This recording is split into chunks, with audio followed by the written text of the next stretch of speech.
Hello everyone, मैं रविंदर दिल्ली से आप सबका अपने चैनल पे वेलकम करती हूँ। और आज की इस वीडियो में मैं अपने ये कुछ प्लांट हैं ड्रेसीना के और शफलेरा के, एक प्लांट शफलेरा का है, कुछ ड्रेसीना के, इनको ट्रांसप्लांट करने वाली हूँ। क्योंकि जब से मैंने लिए थे ये ऐसे ही रखे थे और जैसे ही सीज़न आया तो इनमें न्यू ग्रोथ तो शुरू हो गई है, पर उतने अच्छे से ग्रो नहीं कर पा रहे हैं ये, क्योंकि इनके अंदर ना ये चिकनी मिट्टी लगी होती है। जब ये नर्सरी से आते हैं तो ये चिकनी मिट्टी लगी होती है। आज मैं इनको रिमूव करके बिल्कुल चिकनी मिट्टी इनकी जड़ों से हटाकर अपने घर की गार्डन सॉइल में इनको लगाऊंगी। तो चिकनी मिट्टी हटाने के लिए मैंने इनको ऐसे वाटर में डिप करके रखा हुआ है ताकि इजीली हट जाए। क्योंकि अगर हम खींच के निकालेंगे चिकनी मिट्टी ना, तो क्या होता है कि प्लांट की जड़ें जो है ना वो टूट जाती हैं, डिस्टर्ब हो जाती हैं। तो ये देखिए ऐसे मैंने शफलेरा, ये देखिए शफलेरा का, जबकि रूट बॉल बिल्कुल हेल्दी है, कहीं से भी कोई गली सड़ी रूट हमें नहीं दिख रही है, पर फिर भी इसके पत्ते देखिए कैसे येलो हो रहे थे और झड़ते जा रहे थे। तो क्योंकि इसमें ग्रोथ करने के लिए जगह ही नहीं है प्लांट को ना, ये देखिए कैसे चिकनी सी मिट्टी लगी हुई है। और इसको मैंने भिगो के इसलिए रखा है ताकि ईजिली रिमूव हो। ये अभी थोड़ी और देर रखेंगे भिगो के। और ऐसे ही मैंने एक इस वाले ड्रेसीना को भी भिगो के रखा हुआ है ताकि ये भी रूट्स की सारी फ्री हो जाए चिकनी मिट्टी से और हम इसको अपने घर की सॉफ्ट सॉइल में ट्रांसप्लांट कर सकें। सॉइल के लिए मैंने यहाँ पे अपने गार्डन की सॉइल ली है और जो नर्सरी पॉट के साथ हमें सॉइल मिली थी वो भी मैंने ली है। और उसमें से जितनी भी इम्प्योरिटीज़ थी ना, जैसे प्लास्टिक के टुकड़े, कांच, ये एक मेडिसिन का रैपर है, प्लास्टिक, ये सब मैंने निकाल दिया है। और अब इसको मैं अपने पोट्स के लिए रेडी करूँगी। उसके लिए सबसे पहले मिट्टी के अंदर मेरे इसमें ना मिट्टी में केंचुए भी हैं, इसलिए मैं इसमें कोई भी केमिकल खाद नहीं डालूंगी, कुछ भी केमिकल यूज़ नहीं करूँगी, ताकि जो केंचुए हैं, जो अर्थवॉर्म हैं, वो डैमेज, उनको कोई नुकसान ना हो। तो सब कुछ ऑर्गेनिक यूज़ करेंगे। सबसे पहले मैं डाल रही हूँ नीम खली। ये देखिए नीम खली में भी केंचुआ है, शायद आपको नज़र आए। ये देखिए, देख पा रहे हैं आप, ये छोटा सा एक केंचुआ। अगर हम, ये देखिए मेरे हाथ पे आ गया, अगर हम, गिर गया नीचे, अगर हम ऐसे केमिकल्स डाल देते हैं ना तो इनको नुकसान होता है, फिर ये सर्वाइव नहीं कर पाते मिट्टी में। और जबकि ये हमारी मिट्टी के लिए बहुत अच्छे होते हैं। नीम खली डालने के बाद ये मैं एक पोट भर के डालूंगी सड़ी हुई गोबर की खाद। आप किचन वेस्ट भी यूज़ कर सकते हैं और वर्मी कंपोस्ट भी यूज़ कर सकते हैं, या फिर पत्तों की खाद भी यूज़ कर सकते हैं। गोबर की खाद यूज़ करते वक्त आपको बस ये ध्यान रखना है कि वो पूरी तरह से डिकम्पोज हो, एकदम से काली सड़ी हुई गोबर की खाद लेनी है आपको। उसके बाद मैं डालूंगी इसमें कोकोपीट, ताकि थोड़ी मिट्टी सॉफ्ट और भुरभुरी बने। और एक पार्ट ही डाल दूंगी मैं इसमें राइस सॉस। अब इन सबको अच्छी तरह से मिक्स करेंगे।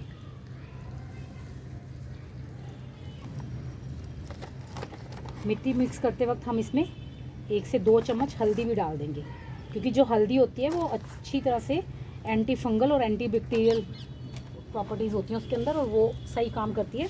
पौधों की जो जड़ें हैं वो अच्छी तरह से ग्रोथ करती हैं और उनमें कोई भी किसी भी तरह का ना तो कीड़े लगते हैं ना ही फंगस लगती है।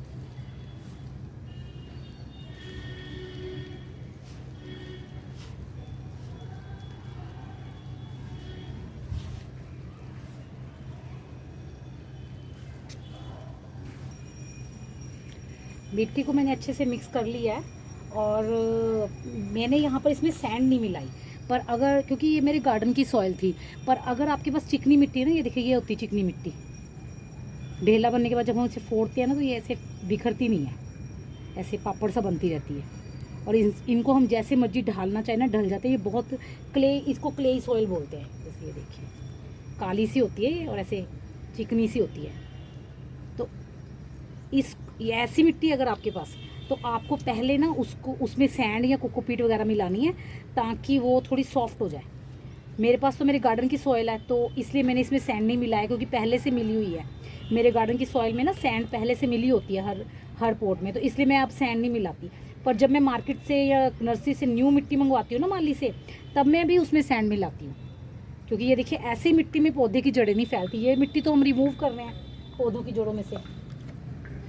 सबसे पहले हम इस ड्रेसीना की रिपोर्टिंग करते हैं, क्योंकि इसकी सारी मिट्टी जो है वो निकल चुकी है और ये फ्री हो चुकी हैं इसकी रूट्स। तो हम इसी की रिपोर्टिंग करेंगे पहले। और ये देखिए इसकी सारा जो मिट्टी थी लगी हुई रूट्स में, वो नीचे बैठ गई है।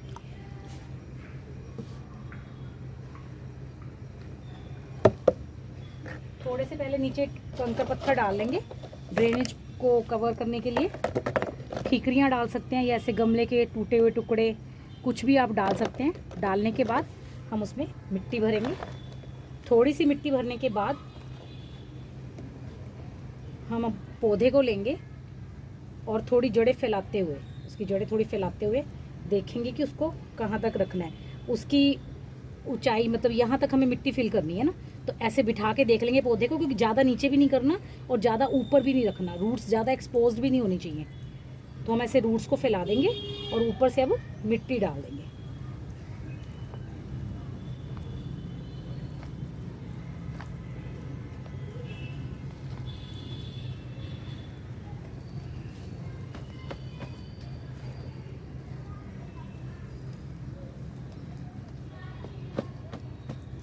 रिपोर्टिंग करने के बाद एक बार ऐसे थपथपा देंगे पूरी मिट्टी भरने के बाद, ताकि जो जितने भी एयर गैप्स हैं वो निकल जाए।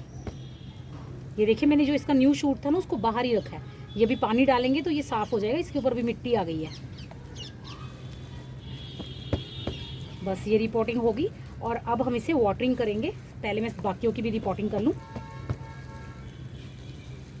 अगर तो आपकी मिट्टी पूरी सी तरह से ड्राई है, बिल्कुल ड्राई मिट्टी, क्योंकि देखिए मेरी मिट्टी इस टाइम थोड़ी मॉइस्ड है, तो मैं अभी वाटरिंग नहीं कर रही हूँ, थोड़ी देर बाद भी वाटरिंग कर सकती हूँ। पर अगर आपकी मिट्टी पूरी तरह से ड्राई है तो आपको वाटरिंग के लिए रखना नहीं है। जैसे ही आप रिपोर्ट करेंगे आपको उसी वक्त इसे वाटरिंग करनी होगी। आपको उसी वक्त वाटरिंग कर देनी है, बिल्कुल नहीं रखना कि हम बाद में वाटरिंग करेंगे, उससे आपकी जो प्लांट की है उसकी रूट्स शॉक में चली जाएंगी। अब हम शिफ्लेरा की वो करेंगे रिपोर्टिंग। तो पहले शिफ्लेरा की जड़ों को थोड़ा सा एक्सपोज करेंगे। ये देखिए ऐसे ऐसे जैसे जैसे आप पानी में ऐसे करते जाएंगे ना, मिट्टी अपने आप निकलती जाएगी। कोई ज़ोर ज़बरदस्ती नहीं करनी मिट्टी को हटाने के लिए, क्योंकि अगर हम ज़ोर ज़बरदस्ती करेंगे ना तो ज़ोर लगाने से जो जड़ें हैं वो टूट सकती हैं। तो जड़ों को हमें डैमेज नहीं करना।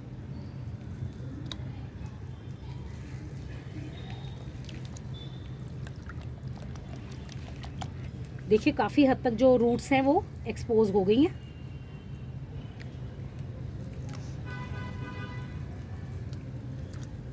ये बेस्ट तरीका होता है रूट से जो चिकनी मिट्टी है ना उसको हटाने का, कि आप पौधे को पानी में डुबो दें, रूट बॉल को पूरा पानी में डुबो दें। ये देखिए इसे सारा एक्सपोज हो गया। अब हम इसे रिपोर्ट कर सकते हैं।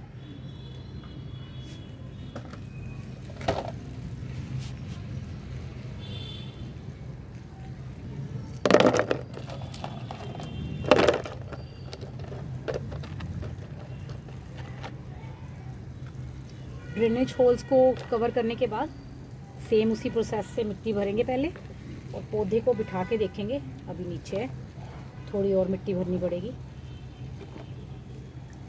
वहाँ एक केंचुआ बेचारा तड़प रहा, जरा उसको पहले उठा लूँ। ये देखिए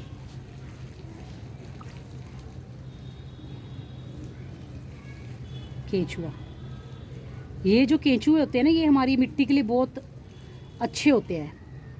ये हमारे जो मिट्टी से नहीं निकालना चाहिए, ना ही कोई ऐसी चीज़ डालनी चाहिए जिससे कि ये मर जाएं।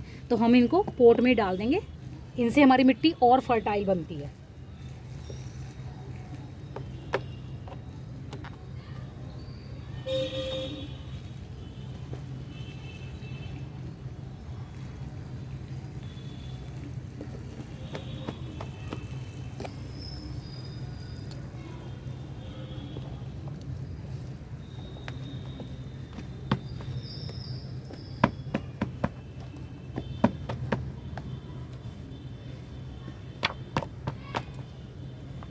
देखिए जैसे पत्ते झड़ रहे हैं इसके, पता नहीं क्यों इसके, जबकि रूट्स में देखो आप कोई भी किसी भी तरह की ना कोई फंगल थी इन्फेक्शन था, ना ही कोई किसी तरह का कोई रूट गली सड़ी थी, पर फिर भी देखिए पत्ते झड़ रहे थे प्लांट के, क्योंकि जड़ों को फैलने का मौका ही नहीं मिल रहा था, जगह ही नहीं मिल रही थी जड़ों को फैलने की, सिर्फ उस चिकनी मिट्टी की वजह से। ये भी हमारा रिपोर्ट हो गया।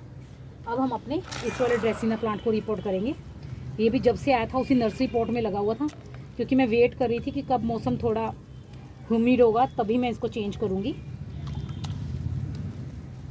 ग्रोथ तो स्टार्ट कर दी थी, पर देखिए पत्ते भी कैसे डैमेज हो रहे थे ना, जबकि रूट सिस्टम देखिए अब कितना हेल्दी है, पर फिर भी पौधे को जो है ग्रोथ करने के लिए स्पेस ही नहीं मिल पा रहा था, सिर्फ चिकनी मिट्टी की वजह से।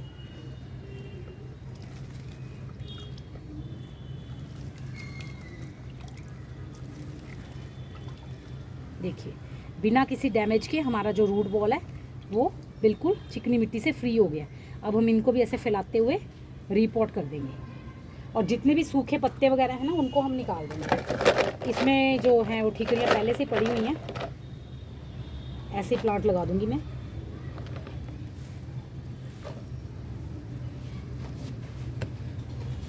वहाँ भी एक केंचुआ है, पहले उसको उठाऊँ मैं।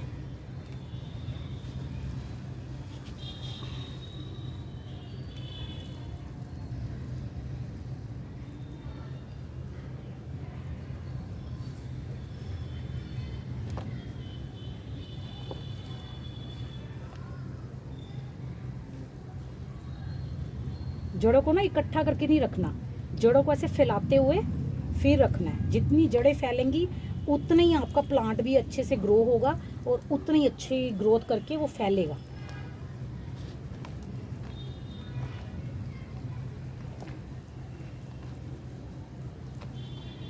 प्लांट को मिट्टी में बिल्कुल नीचे भी नहीं लगा देना है और बिल्कुल ऊपर भी नहीं रखना। वहीं तक मिट्टी डालनी है जहां तक प्लांट के पहले मिट्टी डली हुई थी। देखिए प्रेस करते ही ऐसे मिट्टी नीचे चलेगी।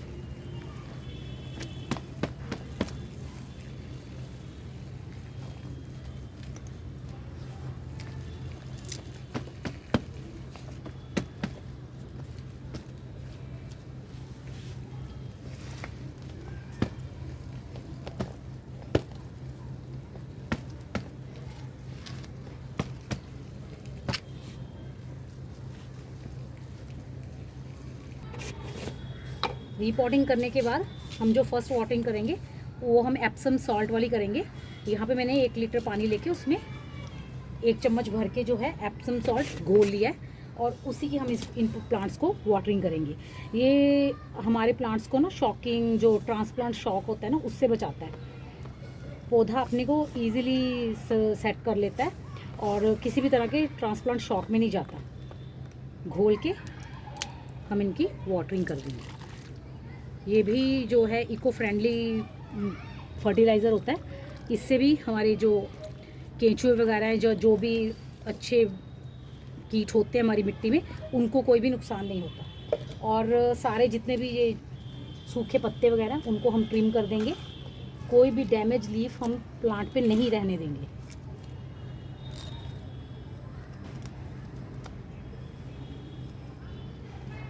जिन पे थोड़ी थोड़ी बर्निंग है उनको हम आधा आधा ही काट देंगे।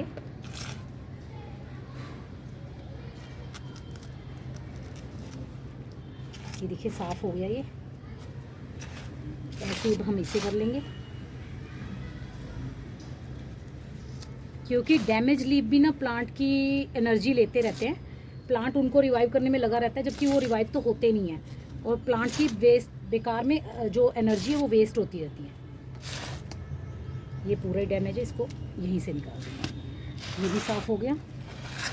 अब शफलेरा ताल में सारा ही ख़राब ही है बस। और अब इनके ऊपर करेंगे हम फंगीसाइड वाला स्प्रे।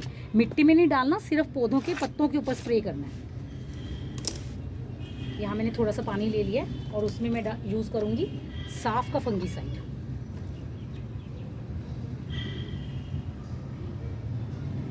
थोड़ा सा ही डाला मैंने। इनको अच्छी तरह से घोल लेंगे और स्प्रे करेंगे प्लांट्स के ऊपर।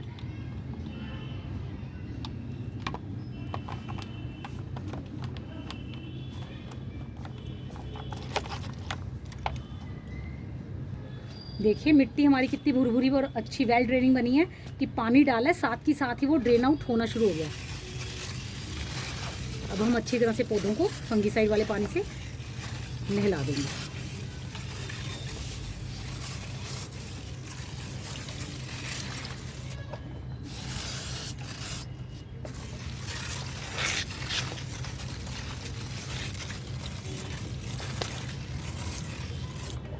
मेरे ये तीनों पौधे जो हैं वो रिपोर्ट हो चुके हैं।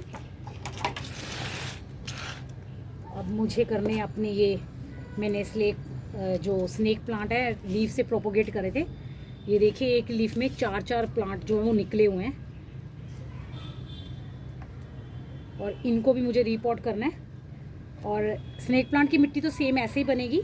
और जो ये हवर्थिया भी मुझे रिपोर्ट करना है, ये पूरा भर चुका है। अब इसमें काफ़ी सारे प्लांट बन चुके हैं, 1 2 3, और एक ये छोटा सा बेबी इधर आ रहा है 4, और एक ये 5, और एक इधर है, और एक ही इसके बीच में यहाँ पर सकुलेंट भी है, ये यहाँ पर साइड पे। तो ये बहुत ज़्यादा क्राउडेड हो रहा है यहाँ पर, तो इसको मुझे रिपोर्ट करना है इसकी मिट्टी। बट जो सकुलेंट और कैक्टस की पॉटिंग मिक्स होता है ना, वो यूज़ करती हूँ इसको मैं ट्रांसप्लांट करने के लिए, तो वो यूज़ करूँगी। और आज का तो मेरा बस यही था, इनको ट्रांसप्लांट करना था मुझे। और उम्मीद करती हूँ कि आपको ये वीडियो अच्छी लगी होगी, और अगर अच्छी लगी है तो इसे अपनी फैमिली एंड फ्रेंड्स के साथ शेयर कीजिएगा, और अगर मेरे चैनल पे न्यू है तो इसे सब्सक्राइब कीजिएगा। मिलते हैं फिर नेक्स्ट वीडियो में, तब तक के लिए बाय।